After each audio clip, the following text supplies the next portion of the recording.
കർത്താവേ, ഇപ്പോഴ് അത്ഭുതകരമായി അങ്ങയുടെ വിശുദ്ധ രക്തത്താൽ ത്വക്ക് രോഗങ്ങള്, വാതരോഗങ്ങള് യേശുവിന്റെ നാമത്തിൽ സൗഖ്യമാകട്ടെ. കർത്താവേ, മുടി കൊഴിയുന്നവരെ, കുരുക്കള്, ചൊറികള്, ചിരങ്ങുകള്, സോറിയാസിസുകള് വരുന്നവരെ അങ്ങയുടെ വിശുദ്ധ രക്തത്താൽ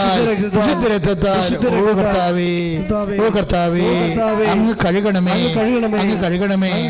ശരീരത്തിലെ അസ്ഥികൾ മുറിച്ചിട്ട് കമ്പിയിട്ടിരിക്കുന്നവരെ ഓപ്പറേഷന് മൂലം പല അന്യപദാർത്ഥങ്ങള് ശരീരത്തില് കൽപ്പിച്ചിരിക്കുന്നവരെ കർത്താവേ അങ്ങയുടെ നാമത്തില് പലതരത്തിലുള്ള നടക്കാനും കിടക്കാനും ജോലി ചെയ്യാനും അവശത അനുഭവിക്കുന്നവരെ യേശുവിന്റെ നാമത്തില് എഴുന്നേറ്റ് നടക്കട്ടെ.